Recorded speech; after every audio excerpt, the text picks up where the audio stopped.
Hello everyone, আসসালামু আলাইকুম। সবাই কেমন আছেন? আশা করি ভালো আছেন। আমরা আলহামদুলিল্লাহ ভালো আছি। এই যে দেখতে পারতেছেন আমাদের বাংলাদেশের মানুষের কত ধরনের প্রতিভা আছে, আমরা না দেখলে বিশ্বাসই এনে ফু করতাম না। দিলে আগুন বাইরে হবো। আর এই যে দেখা গেল আছে একটু পানি, এইভাবে প্রায় এক সপ্তাহ রান্না করা যাবে। এই ভাইটি একদম চোখের সামনে কি পরিমাণ একটা গ্যাস তৈরি করে দেখাইছে দেখেন। এটার ভিতরে না, এটার ভিতরে কোনো কিছু নাই। আপনি দেখলে দেখতে পারেন। এই যে দেখেন, দেখি তো এটার ভিতরে কি আছে। খুলে দেই, কোনো কিছু নাই, একদম পরিষ্কার। এই যে একটা হোয়াইট সে শুধুমাত্র একটু পানি আর একটু মোবিলের সাহায্যে একদম জ্বলন্ত মানে সবার সামনে একটা গ্যাস তৈরি করে দেখাইছে।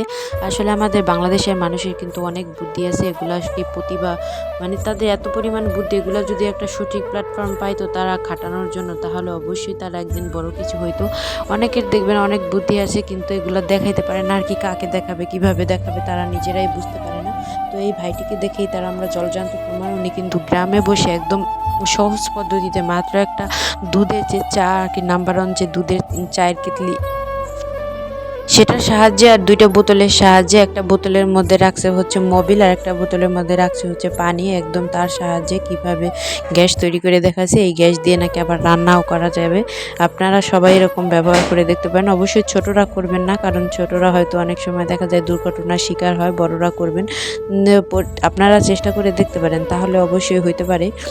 তো এই ভাইটি কিন্তু সবার সামনে এটা পরীক্ষা করে দেখাইছে যে এটা সত্য। তো অনেক কিন্তু এখানে দেখা যাইতেছে লোকজন আইসা পড়ছে, ভিড় জমে গেছে, তার এটা মানে আকর্ষণীয় সবার কাছে লাগতেছে দেখার জন্য আইসা পড়ছে সবাই যে কি থেকে কি বানাইলো। তো সবার কাছে কেমন লাগছে ভিডিওটা সেটা কিন্তু জানাবেন, আর আপনারা ট্রাই করলে আপনাদের হয় কিনা সেটাও কিন্তু একটু জানাবেন।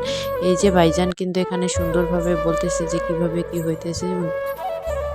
উনি ওই খালি পটটার মধ্যে কিছুই রাখে নাই, শুধু এখান থেকে ফু দিতেছে আর ওইখানে ম্যাচ দিয়ে আগুন ধরাই দিতেছে, তাহলে আগুনটা কিন্তু জ্বলে উঠতেছে। উনি আবার বারবার মুখ দিয়ে ফু দিতেছে, ফু দেওয়ার কারণে, হাওয়া দেওয়ার কারণে ওটা বাষ্পায়িত হয়ে আগুনটা বারবার মানে দাউ দাউ করে জ্বলতেছে। তো সবাই দেখতে থাকুন ভিডিওটা, অবশ্যই ভালো লাগবে আপনাদের কাছে। তো ভালো লাগলে একটু শেয়ার করে দিবেন।